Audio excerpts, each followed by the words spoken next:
사장님 도착했습니다. 검은색 벤츠 마이바흐가 한옥 대문 앞에 멈췄습니다. 운전기사가 뒷문을 열자 한 여자가 내렸죠. 단정한 옷차림에 어린 아이들을 데리고. 저게 누구야? 설마 민서야? 대문 앞 종친들이 얼어붙었습니다. 5년 전 쫓겨났던 며느리가 벤츠를 타고 나타난 겁니다. 민서 내가 어떻게? 시어머니 김순자의 얼굴이 하얗게 질렸죠. 하지만 민서는 대답하지 않았습니다. 얘들아, 여기가 엄마가 예전에 살았던 곳이야. 하지만 우리한텐 필요 없는 곳이지. 차가운 목소리였습니다. 원망도 분노도 없는 사실만을 전달하는 톤이었죠. 출발하겠습니다, 사장님. 운전기사가 민서를 사장님이라 부르며 차문을 닫았습니다. 순자의 다리에 힘이 풀렸죠. 사장님? 민서가 5년 전 아무것도 없이 쫓겨났던 며느리가 지금은 벤츠를 타고 사장님 소리를 들으며 내 아이의 엄마로 나타났습니다. 저 아이들, 우리 집안 핏줄 아냐? 준혁이 자식들이란 얘긴데? 종친들이 웅성거렸습니다. 순자는 그 자리에서 얼어붙었죠. 이럴 수가 말도 안 돼. 오늘의 이야기 시작 전에 잠시만 구독 버튼을 눌러주세요. 하루의 쉼표 같은 이야기들을 매일 전해드리겠습니다. 댓글로 시청하고 계신 곳을 알려주세요. 감사한 마음 전달하고 싶습니다. 그럼 이야기 바로 시작하겠습니다. 그날은 종가에 큰 행사가 있는 날이었습니다. 1년에 2번 전국 종친들이 모이는 날이었죠. 김순자는 새벽부터 분주했습니다. 음식 준비는 다 됐어? 손님들 오시면 바로 상 차려야 해. 며느리 없이 혼자 준비하느라 정신이 없었죠. 에휴, 며느리 하나 없으니까. 입으로는 투덜거렸지만 후회는 없었습니다. 오전 11시 종친들이 도착하기 시작했습니다. 한옥마당은 금세 사람들로 가득 찼죠. 도윤이는 재혼 안 해? 종친 한 명이 물었습니다. 순자는 애매하게 웃으며 얼버무렸죠. 아, 그게 아직 좋은 인연을. 사실 준혁은 재혼 생각이 전혀 없었습니다. 5년 전 일 이후로 사람 만나는 걸 꺼렸죠. 저기, 저 차 좀 보세요. 한 종친이 대문을 가리켰습니다. 천천히 다가오는 검은색 차. 저거 벤츠 아냐? S클래스 마이바흐잖아.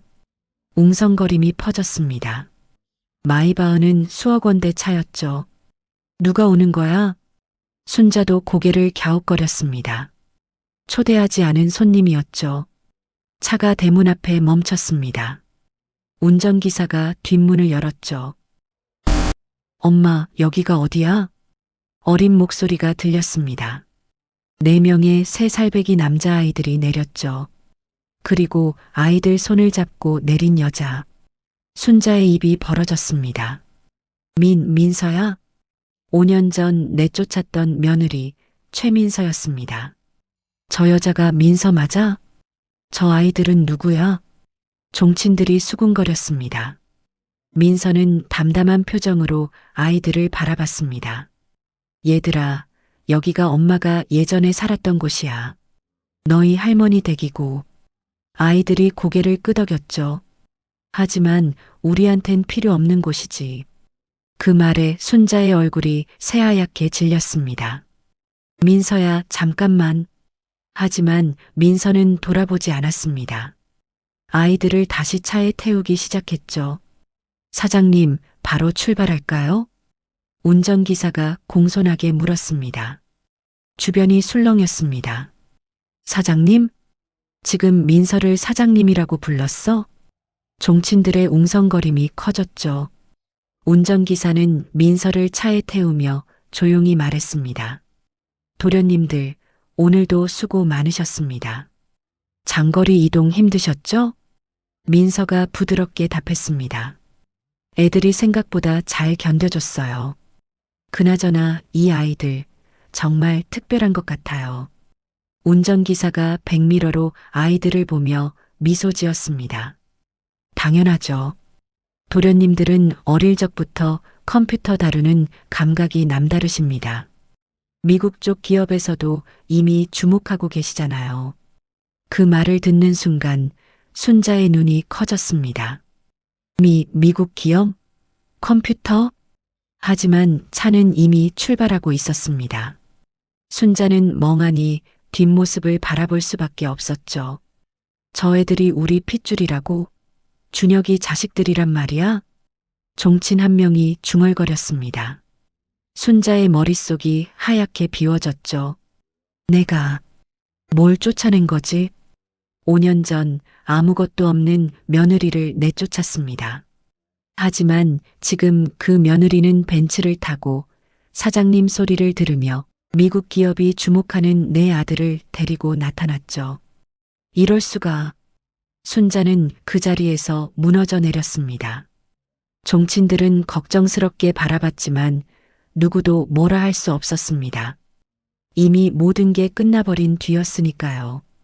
차 안에서 민서는 조용히 창밖을 바라봤습니다. 아이들은 스르르 잠들고 있었죠. 사장님, 괜찮으세요? 운전기사가 물었습니다. 네, 괜찮아요. 이제 정말 아무렇지도 않아요. 담담한 목소리였습니다. 분노도 슬픔도 없었죠. 차는 종가를 떠나 도심으로 향했습니다. 대문 앞엔 무너진 시어머니와 충격에 빠진 종친들만 남았죠. 5년 전엔 대체 무슨 일이 있었던 걸까요? 민서는 어떻게 이렇게 바뀐 걸까요? 이야기는 이제 시작입니다. 차가 종가를 벗어나 도로로 접어들었습니다. 민서는 창밖을 보며 조용히 숨을 내쉬었죠. 엄마, 우리 이제 어디가? 막내가 물었습니다. 민서는 부드럽게 아이 머리를 쓰다듬었습니다. 집으로 가자. 우리 집. 할머니 집 아니고. 둘째가 고개를 갸웃거렸죠. 민서는 조용히 고개를 저었습니다. 아니야. 아까 그곳은 가족의 역사가 있는 곳이긴 해. 하지만 우리에겐 필요 없는 곳이야. 담담한 목소리였습니다. 원망도 분노도 담겨 있지 않았죠. 그저 사실을 말하는 톤이었습니다. 아이들은 엄마의 말뜻을 완전히 이해하지 못했지만 고개를 끄덕였습니다. 3살. 아직 세상을 다 이해하기엔 어린 나이였죠. 운전기사가 백미러로 민서를 바라보며 조심스럽게 물었습니다.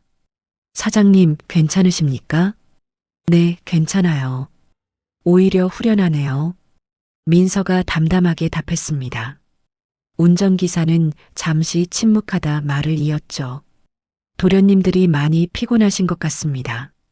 오늘 일정이 길었으니까요. 민서가 아이들을 내려다봤습니다. 4명의 아이들은 이미 스르르 잠들기 시작했죠. 그러게요. 애들이 어린데 장거리 이동이 쉽지 않았을 텐데. 하지만 도련님들은 정말 대단하십니다. 운전기사가 감탄하며 말했습니다. 어릴 적부터 컴퓨터를 다루는 감각이 비범하시잖아요. 미국 쪽 기업에서도 먼저 눈여겨보고 키우고 계시니까요. 그 말에 민서는 잠시 아이들을 바라봤습니다. 3살. 아직 말도 서툰 나이였습니다. 처음엔 저도 믿기지 않았어요. 민서가 조용히 말했습니다. 애들이 태블릿 화면을 보는 방식이 남다르긴 했지만 그게 이렇게까지 특별할 줄은. 운전기사가 고개를 끄덕였습니다. 제가 봐도 신기합니다. 숫자나 패턴이 나오면 눈빛이 달라지시더라고요. 화면 반응 속도도 보통 아이들과는 확실히 다릅니다. 민서는 잠든 아이들을 보며 미소 지었습니다. 복잡한 감정이 섞인 미소였죠. 이 아이들 때문에 제가 여기까지 왔어요. 5년 전엔 상상도 못했던 일이죠. 차는 고속도로를 달리고 있었습니다. 종가는 점점 멀어지고 있었죠. 한편 종가 대문 앞 순자는 그 자리에 주저앉아 있었습니다. 종친들이 걱정스럽게 그녀를 둘러쌌죠. 순자 씨, 괜찮아요? 일단 안으로 들어가시죠. 하지만 순자는 멍하니 차가 사라진 방향만 바라봤습니다. 저 애들이 우리 핏줄이라고 중얼거리는 목소리였습니다. 민서가 아이를 넷이나 낳았다고 종친 한 명이 조심스럽게 물었습니다. 그럼 준혁이 자식들 맞는 거 아니에요? 순자의 손이 떨렸습니다. 그럴 리가 없어. 민서는 아이를 가질 수 없다고. 그때였습니다. 또 다른 종친이 스마트폰을 보며 놀란 표정을 지었죠. 저기, 이거 좀 보세요. 방금 천재 형제로 검색했더니 순자가 화들짝 고개를 돌렸습니다. 뭐가 나왔어? 종친이 화면을 보여줬습니다. 거기엔 외국 기사들이 떠 있었죠. 미국 기업들이 주목하는 유아 천재들, 디지털 감각이 비정상적으로 뛰어난 한국계 형제. 순자의 얼굴이 창백해졌습니다. 이게 무슨, 저 애들이, 정말로? 종친들도 숨을 죽였습니다. 만약 저 아이들이 정말 이 집안 핏줄이라면, 그리고 정말로 천재들이라면, 순자가 내쫓은 건 며느리 한 명이 아니었습니다. 이 집안의 미래 전부였던 거죠. 안 돼. 순자는 그 자리에서 무너져 내렸습니다. 5년 전, 그녀는 민서를 향해 이렇게 말했습니다. 너 같은 게 무슨 자식을 낳아? 나가. 하지만 민서는 자식을 낳았습니다. 그것도 넷이나. 그리고 그 아이들은 세계가 주목하는 천재들이었죠. 내가 뭘 한 거야? 순자의 중얼거림이 종가마당에 울려 퍼졌습니다. 종친들은 아무 말도 하지 못했죠. 이미 모든 게 끝난 뒤였으니까요. 차 안에서 민서는 잠든 아이들을 보며 조용히 말했습니다. 미안해, 얘들아. 엄마 때문에 힘들었지? 운전기사가 백미러로 그녀를 바라봤습니다. 사장님은 잘못이 없으십니다. 도련님들을 지켜낸 게 사장님이시잖아요. 민서는 고개를 끄덕였습니다. 네. 앞으로도 계속 지킬 거예요. 이 아이들이 자신의 재능을 마음껏 펼칠 수 있도록 아무도 이 아이들을 함부로 대하지 못하게. 그녀의 목소리에는 확고한 결심이 담겨 있었습니다. 5년 전 아무것도 가진 게 없던 여자. 하지만 지금은 내 아이의 보호자이자 그들의 미래를 책임지는 사람이었죠. 차는 도심을 향해 달렸습니다. 그리고 종가에는 후회와 절망만 남았습니다. 순자는 그날 밤 잠들지 못했습니다. 머릿속엔 한 가지 생각만 맴돌았죠. 저 애들이 우리 핏줄이면 대체 어떻게 된 거야? 민서가 어떻게 저렇게 변한 거지? 공포와 의심이 그녀를 집어삼켰습니다. 그리고 무엇보다 내가 손주들을 놓친 거야? 그 생각이 순자를 미치게 만들었죠. 하지만 이미 늦었습니다. 민서는 돌아오지 않을 테니까요. 이야기는 이제 본격적으로 시작됩니다. 5년 전 대체 무슨 일이 있었던 걸까요? 그날 저녁, 준혁은 회사에서 돌아오는 길이었습니다. 휴대폰이 울렸죠. 어머니, 순자였습니다. 여보세요, 어머니. 준혁아. 순자의 목소리가 떨리고 있었습니다. 어머니, 무슨 일이세요? 민서가 왔었어. 준혁의 발걸음이 멈췄습니다. 뭐라고요? 민서가 왔다고. 벤츠 타고 아들 넷 데리고. 순자의 목소리가 떨렸죠. 준혁은 잠시 말문이 막혔습니다. 아들, 넷이요? 그래, 너 자식들이야, 자식들. 순자가 울먹이며 소리쳤습니다. 그것도 천재들이래. 미국 기업들이 주목한다고.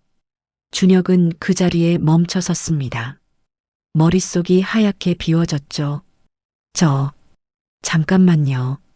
천천히 말씀해 주세요. 하지만 순자는 이미 울음을 터뜨렸습니다. 내가 뭘 한 거야? 내가 손주들을 내쫓은 거야. 통화는 그렇게 끊어졌습니다. 준혁은 멍하니 서 있었죠. 민서가 아이를 그것도 넷이나 믿을 수 없었습니다. 5년 전 민서는 병원에서 이렇게 들었습니다. 아이 갖기 힘들 수 있습니다. 그 말에 어머니는 민서를 더 심하게 구박했었죠. 대를 잇지 못하는 여자라고. 하지만 지금 어머니는 민서가 아이를 넷이나 낳았다고 말했습니다. 준혁은 서둘러 집으로 돌아갔습니다. 그리고 밤새 컴퓨터 앞에 앉았죠. 검색창에 한 글자씩 입력했습니다. 천재 형제 한국계, 미국 기업 유아 천재, 디지털 감각 비범한 아이들. 화면에 기사들이 떠올랐습니다. 준혁의 눈이 커졌죠. 미국 실리콘밸리, 한국계 형제 주모. 유아기부터 드러난 비정상적 디지털 감각. 조기 관찰 프로그램 진행 중. 정식 개발은 성장 후. 준혁은 기사를 하나하나 읽어내려갔습니다. 손이 떨렸죠. 4명의 남자 형제, 모두 만 3세. 숫자, 패턴 인식 능력 탁월. 화면 반응 속도 일반 아동 대비 3배 이상. 현재는 관찰 단계, 천재성 입증 완료. 준혁은 의자에 깊이 기댔습니다. 이게 내 자식들이라고? 믿기지 않았습니다. 아니, 믿고 싶지 않았죠. 준혁은 계속 검색했습니다. 더 많은 기사들이 나왔습니다. 해외 언론들이었죠. 한국에서 태어나 해외로 이주한 형제. 어머니가 홀로 키우며 재능 발견. 현재 미국 기업들이 장기 육성 계획. 준혁의 가슴이 답답해졌습니다. 민서가 혼자 낳아서 키웠다고? 5년 동안 혼자? 그는 다시 기사를 읽었습니다. 이번엔 어머니에 관한 내용이었죠. 법적 대리인이자 보호자, 아이들의 권리를 지키는 유일한 보호막, 사장님이라 불리는 이유. 준혁은 고개를 떨구었습니다. 민서는 혼자였습니다. 아무도 없는 외국에서 아이를 넷이나 낳아 키웠죠. 그리고 그 아이들은 천재였습니다. 이게 복수인가? 준혁의 머릿속에 의문이 떠올랐습니다. 민서가 일부러 나타난 건가? 우리를 후회하게 만들려고? 하지만 다른 생각도 들었습니다. 아니면 정당한 인생 역전인가? 민서는 그냥 자기 인생을 산 거고 준혁은 혼란스러웠습니다. 5년 전 그는 어머니 말에 따라 민서를 내쫓았습니다. 아이도 못 낳는 여자 데리고 뭐해? 어머니의 그 말에 준혁은 아무 말도 하지 못했죠. 그저 민서에게 이혼 서류를 내밀었습니다. 민서는 울지 않았습니다. 그저 담담하게 서류에 서명했죠. 알겠어요. 행복하세요. 그게 마지막 말이었습니다. 준혁은 그때 이렇게 생각했습니다. 이게 맞아. 민서를 위해서라도. 하지만 지금 생각해보니 그건 민서를 위한 게 아니었습니다. 자기 자신을 위한 변명이었죠. 준혁은 모니터를 껐습니다. 어둠 속에서 그는 중얼거렸습니다. 내가 뭘 버린 거지? 며느리 한 명이 아니었습니다. 4명의 자식, 그리고 그 자식들은 세계가 인정하는 천재들이었죠. 준혁은 책상에 머리를 묻었습니다. 후회가 밀려왔습니다. 하지만 이미 늦었죠. 민서는 돌아오지 않을 겁니다. 그녀는 이미 다른 삶을 살고 있었으니까요. 다음 날 아침, 준혁은 어머니에게 전화했습니다. 어머니, 준혁아, 어젯밤 잠 못 잤구나. 순자의 목소리도 피곤해 보였습니다. 찾아봤어요. 기사들. 그래서 사실이에요. 민서 아이들. 천재 맞아요. 순자는 한동안 말이 없었습니다. 그럼 우리가, 네, 우리가 놓친 거죠. 침묵이 흘렀습니다. 긴 침묵이었죠. 준혁아, 민서 연락처 없어요. 끊겼어요. 5년 전에. 그럼 어떻게 하긴요? 이미 끝났잖아요. 준혁의 목소리는 차가웠습니다. 자기 자신에게 하는 말 같았죠. 근데 준혁아, 저 애들이 정말 내 자식이 맞는 거야? 순자가 조심스럽게 물었습니다. 확인해봐야 알겠죠. 그럼 확인해봐. 혈육이면 우리도 권리가. 어머니, 준혁이 말을 끊었습니다. 우리한텐 권리 같은 거 없어요. 5년 전에 다 포기했잖아요. 순자는 더 이상 말하지 못했습니다. 준혁은 전화를 끊었죠. 그리고 다시 혼자 중얼거렸습니다. 복수인가? 역전인가? 아니면 그냥 우리가 자초한 일인가? 답은 나오지 않았습니다. 하지만 한 가지는 확실했죠. 민서는 이제 다른 사람이었습니다. 5년 전 그 여자가 아니었습니다. 그리고 준혁은 그 사실을 받아들여야 했습니다. 민서는 새벽 5시에 일어났습니다. 시어머니 순자를 위해 아침상을 차려야 했죠. 민서야. 부엌에서 일하던 민서를 순자가 불렀습니다. 네, 어머니. 이게 뭐야? 순자가 냉장고에서 무언가를 꺼냈습니다. 민서 친정 어머니가 보낸 반찬통이었죠. 어머니가 보내주신 반찬인데요. 친정 반찬? 이런 걸 우리 집 냉장고에 넣어? 순자의 목소리가 차갑게 식었습니다. 어머니께서 정성껏 만들어주신 거라. 정성? 이딴 게 정성이야? 순자는 반찬통을 열었습니다.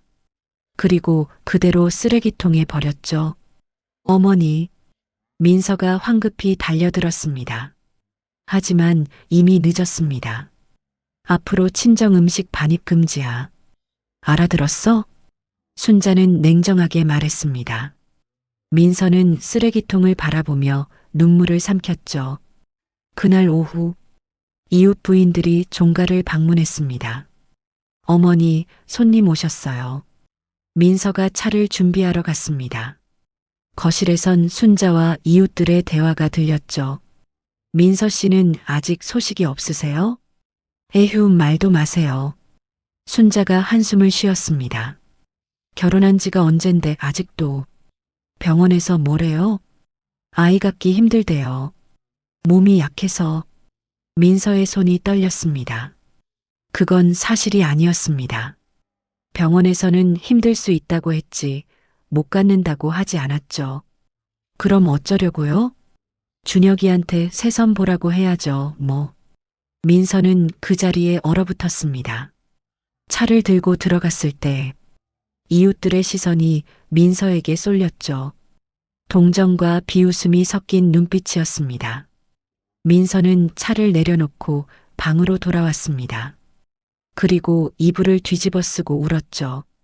며칠 후 순자가 민서를 불렀습니다. 민서야, 너희 어머니 연락처 줘봐. 왜요? 할 말이 있어서. 민서는 불안했지만 번호를 알려줬습니다. 다음 날 민서 친정 어머니에게서 전화가 왔죠. 민서야, 어머니가 미안해. 엄마, 무슨 일이에요? 시어머니한테서 연락 왔더라. 돈 좀 빌려달래. 민서의 얼굴이 창백해졌습니다. 얼마요? 5천만 원. 그것도 보증까지 서달래. 뭐라고요? 종가 사업 때문에 급하대. 곧 갚을 거라고.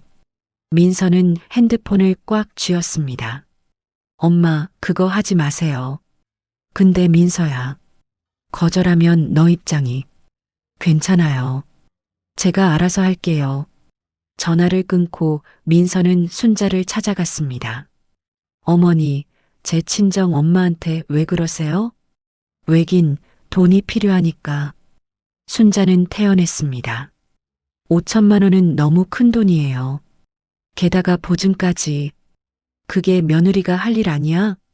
하지만 내 친정도 우리 집안 덕 좀 봐야지. 그동안 내가 얼마나 신세졌는데. 민서는 말문이 막혔습니다. 신세? 그녀는 매일 새벽 5시에 일어나 일했습니다. 하인처럼 부려지며 살았죠. 어머니, 이건 아니에요.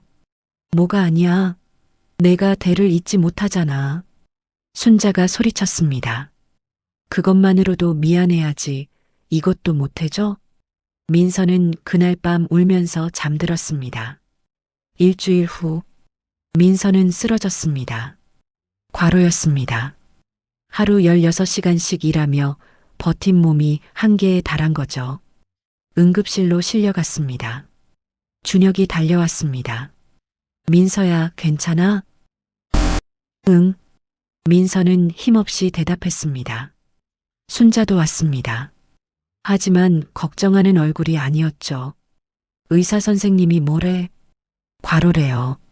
준혁이 대답했습니다. 과로? 집에서 뭘 그렇게 해서 과로야? 순자가 비웃었습니다. 몸이 약해서 그렇지. 그러니까 아이도 못 갖는 거고. 민서의 눈에서 눈물이 흘렀습니다. 이러니까 대를 못 잇지. 나약해서. 순자는 그렇게 말하고 병실을 나갔습니다. 준혁은 아무 말도 하지 않았죠. 그냥 침묵했습니다. 민서는 그 침묵이 더 아팠습니다. 퇴원 후 일주일, 준혁이 민서를 불렀습니다. 민서야, 할 얘기가 있어. 응, 어머니가 나한테 선 보라고 하시더라. 민서는 대답하지 않았습니다. 예상했던 말이었죠. 미안해. 근데 우리 이혼하면 안 될까? 준혁의 목소리는 미안함으로 가득했습니다. 하지만 그뿐이었죠. 알겠어. 민서는 담담하게 대답했습니다. 준혁이 서류를 꺼냈습니다. 이혼 서류였죠. 하지만 이상했습니다. 재산 분할, 위자료 항목이 모두 빈칸이었죠. 이게 뭐예요? 어머니가 변호사 통해서 준비한 거야. 빈칸 투성이잖아요. 미안해. 준혁은 그 말만 반복했습니다. 민서는 서류를 받아들었습니다. 아, 이렇게 끝나는구나. 그녀는 서명했습니다. 재산도 위자료도 포기했죠. 행복하세요. 민서의 마지막 말이었습니다. 준혁은 고개를 들지 못했습니다. 그날 밤, 민서는 짐을 쌌습니다. 가진 건 옷가방 하나뿐이었죠. 나 혼자 살면 돼. 이 집에서 벗어나면 돼. 그렇게 생각했습니다. 하지만 민서는 몰랐습니다. 자신의 몸속에 이미 4개의 생명이 자라고 있다는 걸, 그리고 그 생명들이 세상을 바꿀 아이들이라는 걸. 민서는 종가를 떠났습니다. 돌아보지 않았죠. 그리고 결심했습니다. 다시는 이런 삶을 살지 않겠어. 내가 내 힘으로 살겠어. 그 결심이 오늘의 민서를 만들었습니다. 민서는 종가를 떠난 뒤 병원을 찾았습니다. 몸 상태가 이상했죠. 축하드립니다. 임신하셨어요. 의사의 말에 민서는 얼어붙었습니다. 뭐라고요? 사태아예요. 4명이나 되시네요. 민서의 눈에서 눈물이 흘렀습니다. 아이를 가질 수 없다던 내가, 그것도 넷이나. 하지만 기쁨보다 두려움이 컸습니다. 어떻게 키우지? 혼자서? 민서는 결심했습니다. 한국에 있으면 안 돼. 순자가 알면 아이들을 빼앗으려 할 거야. 그녀는 해외로 떠났습니다. 친구의 도움으로 미국 서부로 갔죠. 임신 8개월. 민서는 작은 아파트에서 홀로 생활했습니다. 식당에서 설거지를 하며 돈을 벌었죠. 괜찮으세요? 배가 많이 불렀는데. 동료가 걱정했습니다. 괜찮아요. 조금만 더 일해야 해서요. 민서는 웃으며 대답했습니다. 하지만 밤이 되면 울었습니다. 이 아이들을 제대로 키울 수 있을까? 두려웠죠. 출산일. 민서는 혼자 병원에 갔습니다. 아무도 옆에 없었죠. 힘내세요. 조금만 더. 의사가 소리쳤습니다. 민서는 이를 악물었습니다. 나 혼자라도 이 아이들 지킨다. 4명의 아이가 태어났습니다. 모두 건강한 남자아이들이었죠. 민서는 아이들을 안고 울었습니다. 미안해. 엄마가 너희한테 해줄 게 없어서. 하지만 엄마가 지킬게. 꼭. 그날부터 민서의 전쟁이 시작됐습니다. 내 아이를 키우는 건 쉽지 않았죠. 하지만 민서는 포기하지 않았습니다. 낮엔 일하고 밤엔 아이들을 돌봤습니다. 잠은 하루 서너 시간이었죠. 아이들이 돌이 됐을 때였습니다. 민서는 이상한 점을 발견했습니다. 큰아이가 스마트폰 화면을 보고 있었죠. 민서가 우연히 유튜브를 틀어놨었는데 아이는 화면을 뚫어져라 바라봤습니다. 뭘 그렇게 보니? 민서가 다가갔습니다. 화면엔 숫자들이 나열돼 있었죠. 교육용 영상이었습니다. 그런데 아이의 눈빛이 달랐습니다. 집중하는 눈빛이었죠. 설마. 민서는 다른 영상을 틀었습니다. 이번엔 도형 패턴이었습니다. 아이는 또 집중했습니다. 화면이 전환될 때마다 눈이 반짝였죠. 이건 보통이 아닌데? 민서는 다른 아이들도 확인했습니다. 모두 똑같았습니다. 숫자, 패턴, 도형에 유독 민감했죠. 민서는 병원을 찾았습니다. 선생님, 우리 애들이 좀 이상해요. 어떻게요? 화면 보는 게 너무 집중해요. 특히 숫자나 패턴 나올 때 의사는 아이들을 관찰했습니다. 그리고 놀람표를 지었죠. 이건 일반적이지 않네요. 문제가 있는 건가요? 아니요. 오히려 비범한 겁니다. 의사는 전문가를 소개해줬습니다. 유아 발달 전문가였죠. 몇 주에 걸친 관찰이 시작됐습니다. 놀랍습니다. 전문가가 말했습니다. 이 아이들은 구조인식 능력이 탁월해요. 화면 전환에 대한 반응 속도도 일반 아이들의 3배는 됩니다. 민서는 믿기지 않았습니다. 그게 대단한 건가요? 대단한 정도가 아닙니다. 천재적이에요. 그 소문은 빠르게 퍼졌습니다. 교육 관련 기업들이 관심을 보이기 시작했죠. 아이들이 2살이 됐을 때 한 미국 기업에서 연락이 왔습니다. 최민서 씨죠? 네, 그런데요. 저희는 실리콘밸리의 교육 기업입니다. 아이들에 대해 들었습니다. 민서는 경계했습니다. 무슨 말씀이신지. 장기 육성을 제안하고 싶습니다. 육성이요? 네. 지금 당장 뭘 가르치는 게 아니에요. 남자가 설명했습니다. 지금은 관찰하고 지켜보는 단계입니다.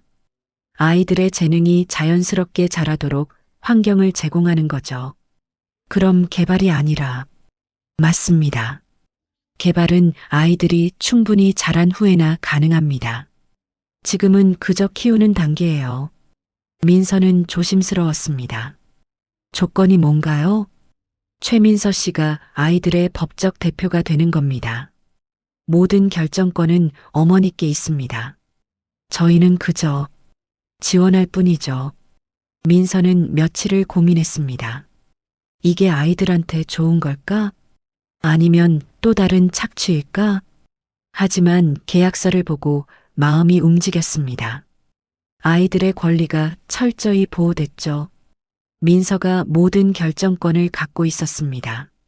좋습니다. 계약하죠. 현명한 결정입니다. 그날부터 민서의 삶이 바뀌었습니다. 기업은 민서를 사장님이라 불렀습니다. 아이들의 보호자이자 대표였기 때문이죠. 지원금이 나왔습니다. 민서는 더 이상 식당에서 일하지 않아도 됐죠. 아이들에게 집중할 수 있었습니다. 아이들은 자랐습니다.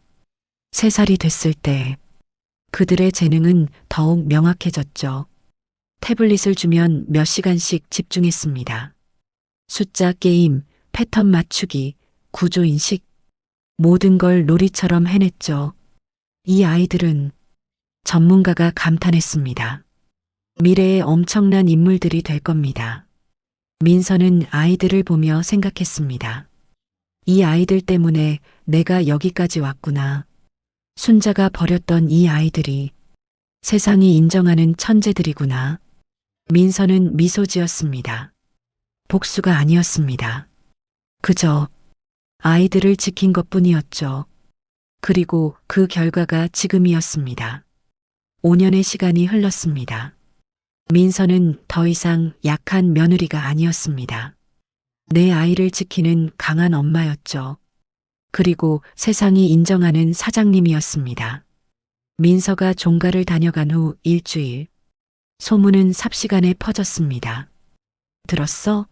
종가 며느리가 천재 형제 낳았대. 벤츠 타고 나타났다더라. 미국 기업들이 주목하는 아이들이래. 동네 사람들의 수군거림이 시작됐죠. 종가는 조용할 날이 없었습니다. 순자 씨, 축하드려요. 이웃이 찾아왔습니다. 손주들이 천재라니 대단하시네요. 하지만 순자는 웃을 수 없었습니다. 감사합니다. 억지로 미소를 지었죠. 이웃이 돌아가자 순자는 주저앉았습니다. 우리 집 핏줄이 저런 아이들이라니 중얼거렸습니다. 자랑스러움이 아니었습니다. 분노였죠. 내가 내쫓은 며느리가 우리 집 손주들을 데리고 나타났다고? 순자는 견딜 수 없었습니다. 종친 모임이 다시 열렸습니다. 이번엔 분위기가 달랐죠. 순자 씨, 그 아이들 정말 준혁이 자식들 맞아요? 한 종친이 물었습니다. 그건 확인이 필요합니다. 순자가 애매하게 답했습니다.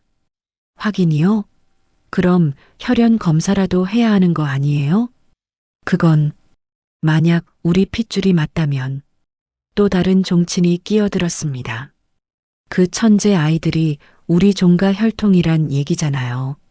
얼마나 자랑스러운 일이에요. 순자는 입술을 깨물었습니다. 자랑스럽다고? 그 아이들은 자신이 내쫓은 며느리가 낳은 아이들이었습니다. 하지만 민서가 다시 돌아올까요? 순자가 조심스럽게 물었습니다. 종친들은 고개를 저었죠. 글쎄요. 저렇게 성공한 사람이 왜 돌아오겠어요. 게다가 당시에 어떻게 내쫓았는데. 순자는 아무 말도 할 수 없었습니다. 모두가 사실을 알고 있었죠. 그날 밤 준혁이 집에 왔습니다. 어머니, 준혁아. 순자의 목소리가 떨렸습니다. 저 아이들, 내 자식들 맞는 거야? 모르겠어요. 준혁은 고개를 숙였습니다. 모른다니? 확인해 봐야지. 어떻게요? 민서 연락처도 없는데. 순자는 답답했습니다. 그럼 찾아가. 어디로요? 미국이든 어디든. 순자가 소리쳤습니다. 우리 집 핏줄이 그렇게 천재라면 우리도 권리가 있어. 준혁은 고개를 들었습니다. 어머니, 우린 권리 같은 거 없어요. 무슨 소리야? 5년 전에 다 버렸잖아요. 준혁의 목소리는 차가웠습니다. 민서를 내쫓을 때 우리가 뭐라고 했는지 기억나세요? 순자는 말문이 막혔습니다. 아이도 못 낳는 여자라고 했죠. 대를 못 잇는다고 했죠. 준혁의 목소리가 떨렸습니다. 근데 민서는 아이를 낳았어요. 넷이나. 그것도 천재들을요. 순자는 고개를 떨궜습니다. 준혁은 계속 말했습니다. 제가 버린 건 아이가 아니었어요. 미래였어요. 뭐? 제 미래, 우리 집안의 미래. 준혁은 주먹을 쥐었습니다. 제가 바보였어요. 어머니 말만 듣고 민서를 믿지 않았어요. 그의 목소리에 후회가 가득했죠. 지금 와서 후회해도 소용없어. 순자가 말했습니다. 그럼 어떻게 해야 하는데? 모르겠어요. 준혁은 고개를 저었습니다. 하지만 한 가지는 확실해요. 뭔데? 민서는 돌아오지 않을 거예요. 순자는 그 말에 얼어붙었습니다. 왜? 이미 다른 삶을 살고 있으니까요. 준혁은 창밖을 바라봤습니다. 민서는 이제 우리가 아는 그 사람이 아니에요. 사장님이래요. 아이들의 법적 대표래요. 그게 무슨 성공했다는 거죠. 준혁은 쓴웃음을 지었습니다. 우리가 버린 그 여자가 우리보다 훨씬 높은 곳에 있어요. 순자는 의자에 주저앉았습니다. 며칠 후 종가 앞에 또 사람들이 모였습니다. 이번엔 기자들이었죠. 종가와 천재 형제의 관계가 궁금합니다. 손주들이 맞습니까? 왜 해외에서 자랐나요? 질문 공세가 쏟아졌습니다. 순자는 대문을 열지 않았습니다. 안에서 떨고 있었죠. 어머니 괜찮으세요? 준혁이 물었습니다. 괜찮을 리가 있나? 순자는 울먹였습니다. 우리 집 체면이 다 깎였어. 원래 우리 잘못이잖아요. 준혁은 담담하게 말했습니다. 잘못? 네. 민서를 내쫓은 게 잘못이었어요. 순자는 고개를 들지 못했습니다. 사실이었으니까요. 그날 밤 준혁은 혼자 술을 마셨습니다. 민서야, 미안해. 마음속으로 중얼거렸죠. 내가 옳았어. 나는 바보였어. 하지만 이미 늦었습니다. 민서는 돌아오지 않을 테니까요. 그리고 그 네 아이들, 준혁의 자식일 수도 있는 그 천재들, 그들과의 연결고리는 이미 끊어진 지 오래였습니다. 종가는 무너지고 있었습니다. 체면도 자존심도 모든 게 무너지고 있었죠. 그리고 그 중심엔 순자와 준혁의 후회가 있었습니다. 하지만 후회는 아무것도 바꾸지 못했습니다. 민서는 이미 너무 멀리 가버렸으니까요. 동네 사람들의 수군거림은 계속됐습니다. 종가가 손주들을 놓쳤대. 자업자득이지 뭐. 며느리를 그렇게 구박하더니 순자는 외출할 수 없었습니다. 사람들의 시선이 무서웠죠. 준혁 역시 회사에서 소문을 들었습니다. 준혁 씨, 그 천재 형제들 정말 자녀분들이에요? 모르겠습니다. 그는 그렇게 답할 수밖에 없었습니다. 확인할 방법이 없었으니까요. 그리고 설령 확인해도 이미 모든 건 끝난 뒤였습니다. 민서는 돌아오지 않을 테니까요. 민서는 그날 오후 잠깐 외출했습니다. 아이들의 교육 프로그램 관련 미팅이 있었죠. 애들아, 엄마 잠깐 다녀올게. 응, 엄마. 아이들은 거실에서 태블릿을 보고 있었습니다. 도우미 아주머니가 함께 있었죠. 2시간이면 돌아올게요. 민서는 도우미에게 말했습니다. 네, 걱정 마세요. 민서가 집을 나선 지 30분 후 초인종이 울렸습니다. 누구세요? 도우미가 인터폰으로 물었습니다. 아, 저 아이들 할머니예요. 순자의 목소리였습니다. 도우미는 잠시 망설였습니다. 하지만 할머니라는 말에 문을 열었죠. 어서 오세요. 순자가 들어왔습니다. 손에는 과자 봉지를 들고 있었죠. 우리 손주들 보러 왔어. 아이들은 순자를 쳐다봤습니다. 낯선 사람이었죠. 안녕, 얘들아. 순자는 억지로 미소를 지었습니다. 할머니가 왔단다. 아이들은 고개를 갸웃거렸습니다. 할머니? 큰아이가 물었습니다. 그래, 할머니야. 너희 아빠 엄마야. 순자가 다가갔습니다. 도우미는 불안했지만 할머니를 막을 순 없었죠. 잠깐만요. 사모님께 연락. 괜찮아요. 손주 보는 게 뭐가 문제예요? 순자는 단호했습니다. 도우미는 어쩔 수 없이 물러섰죠. 순자는 아이들 앞에 앉았습니다. 얘들아, 할머니가 할 말이 있어. 아이들은 불안한 표정으로 서로를 바라봤습니다. 너희는 원래 이 집 아이들이 아니야. 순자가 조용히 말했습니다. 원래는 할머니네 집 아이들이란다. 아이들은 이해하지 못했습니다. 아직 복잡한 개념을 이해하기엔 어린 나이였죠. 엄마가 너희를 데리고 나간 거야. 하지만 너희는 할머니랑 살아야 해. 순자의 목소리가 점점 간절해졌습니다. 우리 집으로 가자. 응? 아이들은 뒤로 물러났습니다. 엄마. 막내가 울먹였습니다. 엄마는 어디 갔어요? 엄마는 잠깐 나갔어. 할머니가 데려다 줄게. 순자가 아이의 손을 잡으려 했습니다. 싫어요. 아이가 손을 뿌리쳤습니다. 엄마 올 때까지 기다릴 거예요. 다른 아이들도 두려워하기 시작했죠. 도우미 아주머니. 둘째가 소리쳤습니다. 도우미가 황급히 달려왔습니다. 죄송하지만 이러시면 안 됩니다. 뭐가 안 돼? 내 손주들이야. 순자가 소리쳤습니다. 바로 그때 현관문이 열렸습니다. 민서였습니다. 미팅이 일찍 끝나 돌아온 거죠. 뭐 하시는 거예요? 민서의 목소리는 차가웠습니다. 아이들이 민서에게 달려갔습니다. 엄마, 무서웠어. 민서는 아이들을 안았습니다. 그리고 순자를 바라봤죠. 어떻게 허락도 없이 들어오셨어요? 허락?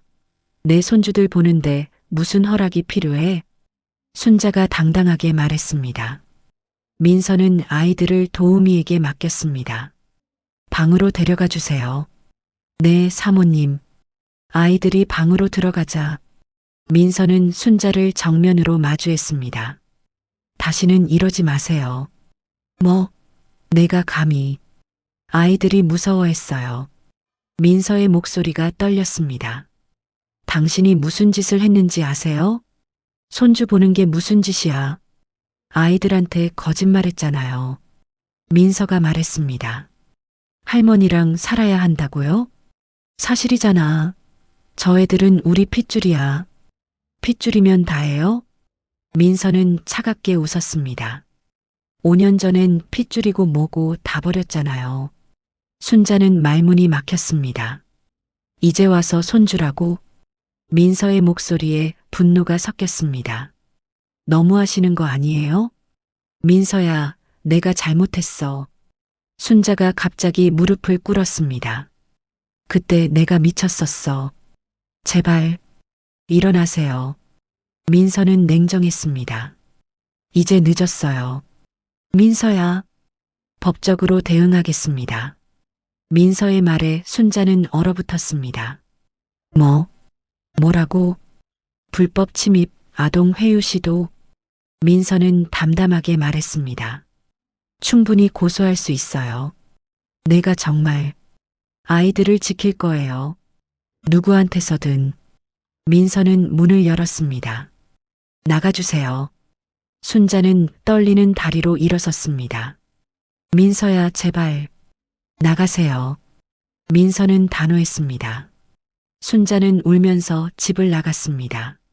민서는 문을 닫고 한참을 서 있었죠. 손이 떨렸습니다. 하지만 흔들릴 수 없었습니다. 아이들을 지켜야 했으니까요. 그날 저녁, 준혁이 어머니에게 전화를 받았습니다. 준혁아, 나 큰일 났어. 울먹이는 목소리였습니다. 무슨 일이에요? 민서한테 고소당할 것 같아. 준혁은 얼어붙었습니다. 어머니가 뭘 하신 거예요? 순자는 울면서 사실을 말했습니다. 아이들을 회유하려 했다고. 준혁은 전화를 들고 한동안 말이 없었습니다. 준혁아, 도와줘. 어머니. 준혁의 목소리가 떨렸습니다. 이건 보호가 아니에요. 폭력이에요. 준혁은 처음으로 깨달았습니다. 어머니가 한 행동이 얼마나 잘못된 건지. 어머니, 더 이상 민서나 아이들한테 접근하지 마세요. 준혁아, 넌 내 편이 아니야? 이건 편의 문제가 아니에요. 준혁은 단호했습니다. 잘못된 거예요. 완전히. 전화를 끊었습니다.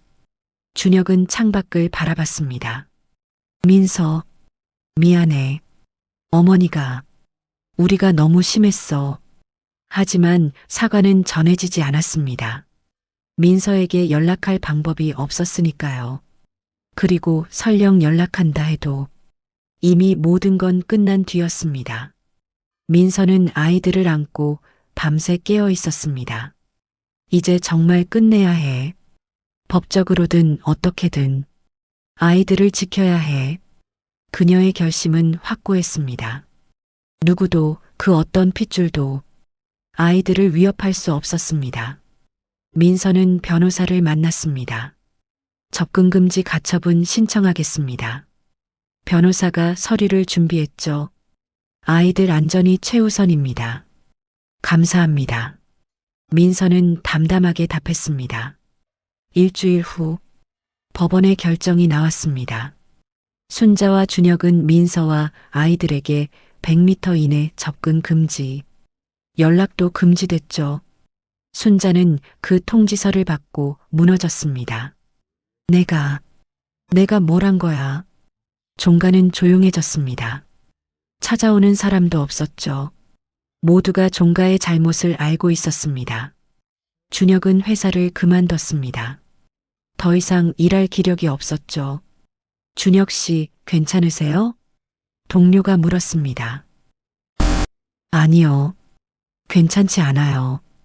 그는 솔직하게 답했습니다. 제가 제 인생을 망쳤거든요. 준혁은 집으로 돌아와 어머니를 마주했습니다. 어머니.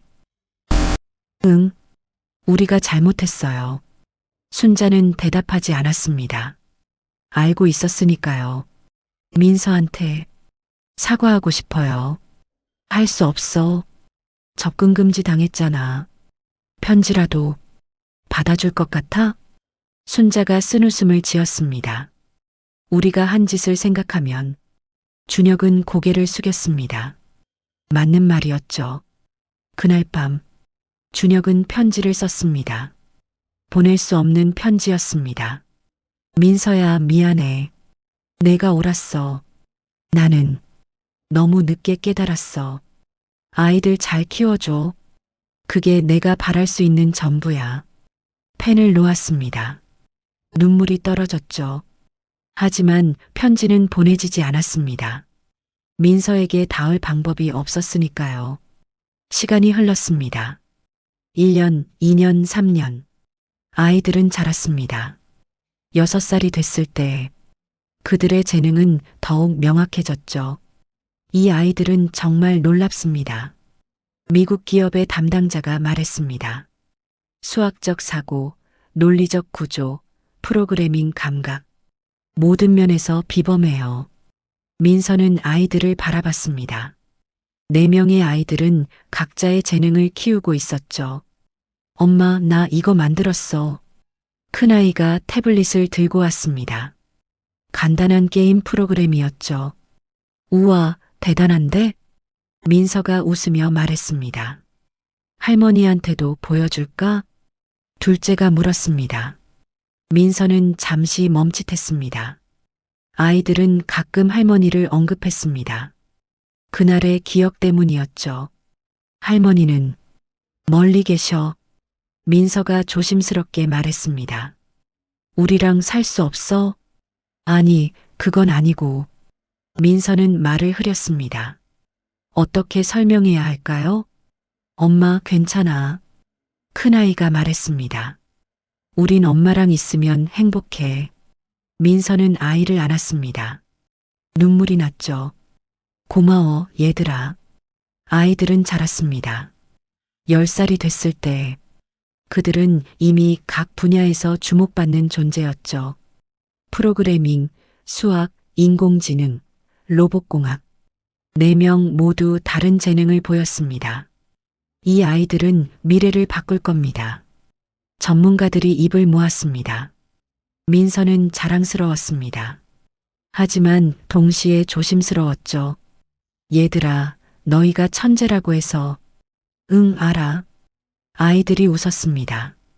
겸손해야 한다는 거 알아. 엄마가 맨날 하는 얘기잖아. 민서는 웃음을 터뜨렸습니다. 이 아이들은 정말 특별했습니다. 재능만이 아니라 인성도. 한편 한국에서 순자는 홀로 종가를 지키고 있었습니다. 준혁은 재혼했습니다. 아이도 낳았죠. 하지만 순자는 여전히 외로웠습니다. 손주들 어떻게 지내고 있을까 중얼거렸습니다. 가끔 뉴스에서 천재 형제들이 언급됐습니다. 국제대회 수상, 특별 프로그램 참여. 순자는 그 뉴스를 보며 울었죠. 저 아이들이 내가 놓친 손주들이구나. 후회했습니다. 하지만 이미 늦었습니다. 돌이킬 수 없었죠. 민서는 아이들과 함께 행복하게 살았습니다. 그녀는 더 이상 약한 며느리가 아니었습니다. 성공한 보호자였죠. 엄마, 우리 한국 갈 일 있어? 어느 날 큰아이가 물었습니다. 왜? 거기 우리 할머니 계시잖아. 민서는 잠시 생각했습니다. 나중에 너희가 크면 갈 수 있어? 응. 그땐 너희가 결정할 수 있을 거야. 민서는 미소 지었습니다. 엄마는 너희 편이야. 항상. 아이들은 고개를 끄덕였습니다. 시간은 계속 흘렀습니다. 아이들은 10대가 됐습니다. 그들은 각자의 길을 걷기 시작했죠. 대학 조기 입학, 기업 인턴십, 연구 프로젝트. 모두가 그들을 주목했습니다. 민서는 그 모든 과정을 지켜봤습니다. 자랑스러웠죠. 내가 이 아이들을 지켜냈구나. 혼자서도 해냈구나. 어느 날 민서는 옛날 사진을 꺼내봤습니다. 종가에서 찍은 사진이었죠. 순자, 준혁과 함께 있는 사진. 이제 원망은 없어요. 민서는 조용히 말했습니다. 그때의 고통이 지금의 나를 만들었으니까. 사진을 다시 넣었습니다. 과거는 과거였습니다. 이제 중요한 건 미래였죠. 아이들의 미래, 그리고 민서 자신의 미래. 그녀는 독립했습니다. 종가로 돌아가지 않았습니다. 복수하지도 않았습니다. 그저 자신의 삶을 살았을 뿐이었죠. 그리고 그게 가장 큰 승리였습니다. 민서는 창밖을 바라봤습니다. 아이들이 운동장에서 뛰어놀고 있었죠. 행복하니? 민서가 스스로에게 물었습니다. 응, 행복해. 스스로 답했습니다. 정말로 행복했습니다. 아이들과 함께 자신의 힘으로. 이 이야기는 복귀가 아닌 독립으로 끝났습니다. 민서는 돌아가지 않았습니다. 앞으로만 나아갔죠.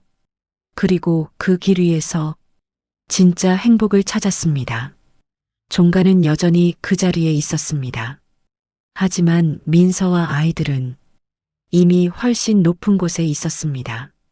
그것이 이 이야기의 결말입니다. 용서가 아닌 성장, 복수가 아닌 독립, 그리고 무엇보다 자신의 힘으로 일어선 한 여자의 이야기였습니다. 지금까지 사연 빛나는 밤이었습니다. 감사합니다.